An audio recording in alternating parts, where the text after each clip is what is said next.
Welcome back, everybody. In this lecture, we're going to be discussing variable assignments. Now, we just saw how to work with numbers, but what do these numbers actually represent?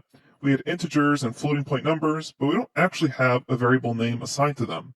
So it'd be nice if we can assign these particular data types a variable name to easily reference them later on in our code. For example, I could say a variable name my_dogs is equal to 2 because I have 2 dogs. Now, there are a couple of rules for choosing a variable name in Python, and these rules are that names cannot start with a number. There can also be no spaces in the variable name, so you should use an underscore instead, and you also can't have any of these symbols in a name. And if you accidentally forget this list of symbols, if you were to type one of these symbols out in a variable name, Python would quickly complain and you'd have an error. So you don't need to worry about memorizing all these. You'd get the error as you're typing along. Before we actually jump to the Jupyter Notebook, though, I want to mention that Python uses dynamic typing. And this means you can reassign variables to different data types. And this makes Python very flexible in assigning data types, and that's actually different than many other programming languages that are statically typed. So let me show you an example of what I mean by this. All right, let's explore all these concepts by jumping to a Jupyter Notebook. Okay, now that we've seen how to use numbers in Python as a calculator, let's see how we can assign names and create variables. We're first going to create a very simple variable called a and set it equal to 5. And now that I've run that, anywhere in my code, when I call a, it's now assigned the variable 5. And I can reassign it simply by saying a is then equal to something else, like 10. And now if I check a, it has 10 there. And I can also add now objects together. I could say a plus a, and that's going to result in 20, because 10 plus 10 is equal to 20. And Python also allows you to do reassignments with a reference to the same object. Let me show you what I mean by that. I could say a, which is still equal to 10. I could reassign it to be, say something like a is equal to a plus a. So what that is saying is take the current value of a, which is 10, and reassign it to a plus a. So that's 10 plus 10. So after I run this, a is now going to be equal to 20. And keep in mind, if I were to run this cell a second time, so notice the in operator here, it's going to go from 40 to 42. If I run a again, it's 40 now. And you can keep doing this again and again, and you'll keep seeing it essentially double each time. So keep that in mind. This is a little different than in a script environment. If you're running a .py script, you won't really see that effect because you'll just have that line once. In a cell environment, you'd have to run that cell over and over again. Okay, so let's imagine that we don't know what type is a. What you can do is use the built-in type function, so that's type, have open and close parentheses, and we'll learn how to create our own functions later on, but pass in the variable there, do Shift-Enter, and you'll get back Python's built-in keyword for what the type is. And in this case, it's int because it's an integer. Let's reassign it to be a floating point number, so we'll say 30.1. Let's check the type of that, type of a, and it returns back that float. So these are the same keywords that we saw when we discussed that table of basic data types. Now, as we previously mentioned, you want to avoid using built-in Python keywords as variable names. And the way you could know if that's happening or not is, let's say I wanted to start assigning int equal to 4. So notice what's happening here. I have syntax highlighting on int, and I didn't get that before with a. So that means that int here is a special built-in keyword, and you shouldn't use it for something like this. So if you ever see that your variable name is having some special highlighting that a normal variable name it doesn't have, then you should avoid using this. So definitely don't ever run that. And if you accidentally ran that as you were following along, or maybe you made some other reassignment mistake, you can always come here to kernel and select restart the kernel, and that will restart the kernel, and it will kind of delete all the variables. So all variables will be lost. So if you ever have some weird kind of error happening because you reassign something like list or int, you can hit restart here. It will restart the kernel, and then you'll need to run these cells again if you ever want to define anything, because if we say a here, it'll say, hey, a is not defined, so you need to rerun these cells, and then you have 5 again.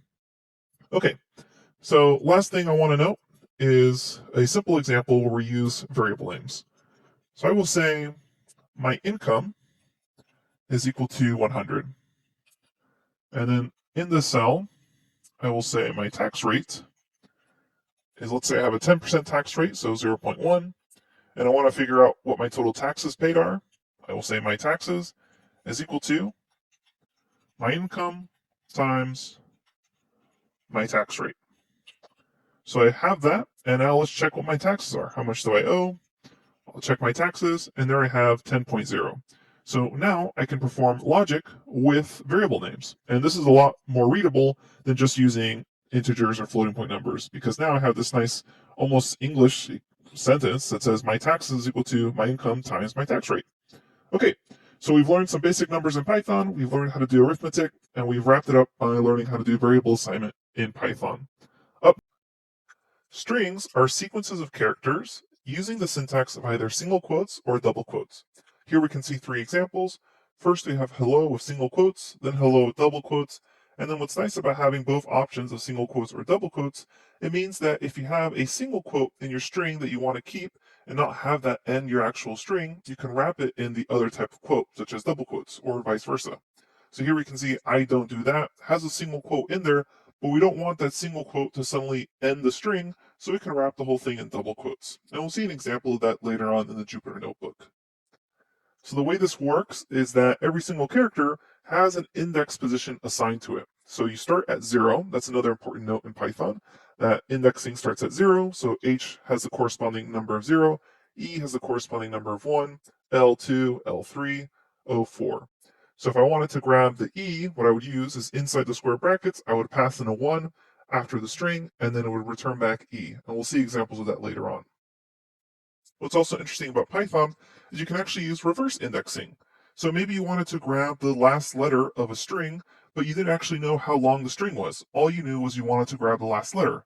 Well, luckily there's reverse indexing available to you, so you can go just grab -1, and it'll grab the last letter of the string regardless of how long that string actually is. Slicing allows you to grab a subsection of multiple characters, otherwise known as a slice of the string. And this has slightly different syntax. Again, it's going to be in square brackets, but because we're grabbing a subsection, we're going to be able to define three parts of this. We're going to be able to say start, stop, and step. So again, this goes in square brackets with a colon separating each of these three terms. Start is going to be the numerical index of the slice start. Stop is going to be the index you will go up to, but not include. So that's an important note there. And we're going to really focus on that in the examples we'll see in just a bit. And then step is the size of the jump you take from start to stop. Okay, so let's explore all these concepts. They're going to make a lot more sense when we actually see the code examples. Let's hop over to a notebook. Okay, let's quickly show a couple of examples of a string. Again, we can use single quotes, hello, or we can use double quotes. So here I say double quotes with world. You can also have an entire phrase, doesn't need to just be one word. So we can say this is also a string. So we have a whole phrase there, and the white spaces count as characters inside of the string. Now, something we should note here is that we can mix single quotes and double quotes. So if I'm going to say something like, for instance, I'm going on a run.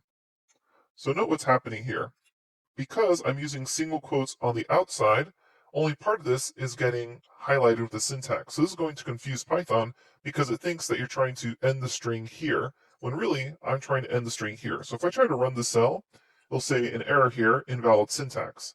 What I really want to do is wrap this in double quotes,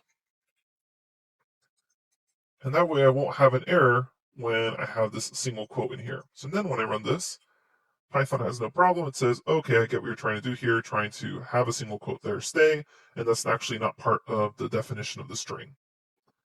So now let's discuss actually printing out a string. So far, we're actually just asking the string to be returned. And that's the reason we see in and out with these cells. And that's also the reason we actually see the quotes in the output below the cell. But we can use the print function to actually print out a string. So we're going to say print hello. And if we run this, note what we actually get back. We no longer see the out in the cell, and instead we no longer see the quotes themselves. We're actually just printing out the actual string. And the reason this is important is because let's imagine I wanted to say hello world 1, and then I also wanted to say hello world 2. If I were to run this, what ends up happening is I only get back that last string. In order to see everything, I actually have to print out the results. So I will say print, and wrap this in parentheses, print hello world 1, then I'll say print, and then say hello world 2. And then when I run this, I get to see both strings printed out. So I no longer see that output, I'm actually just printing the results. Now, something else I want to mention is that there's actually escape sequences, and escape sequences allow you to kind of have special commands inside of your string. So let's just go ahead and say print hello world. And if I run this, I see hello world printed on one line. But I can actually add an escape sequence. So it's going to be a \n. And what this does is it basically tells Python, hey, this n right here, that's no longer the character n. I actually want you to, because of this backslash, treat this as a new line. So if that escape character there, it's going to say print hello, space, then a new line, and then space world. So that's what we see here, hello, space, and world. If I want a world to be lined up with hello, I could actually just touch it like this, run that, and then I see hello world. And Python knows not to include this letter n there because it's essentially attached to that backslash. So another popular escape sequence is T for tab, and if I run that, I get back hello, tab, so 4 spaces, world. And we'll be talking a lot more about this when we discuss print formatting coming up next. For now, another built-in function that I want to show you is the len function, or the length function. So this allows you to check the length of a string. So I can say hello, and if I run this, I get back length of 5 because there's 5 characters in that string. If there happens to be a space in the string, so I will say I am hungry. Let's make it more obvious. We'll just say I am. When we run this, here we can see there's 4. So we have I space am, so that counts as a length of 4 characters in the string. All right, we'll stop it here for now, and in the very next lecture, we'll pick up right where we left off, discussing string indexing and string slicing. I'll see you there.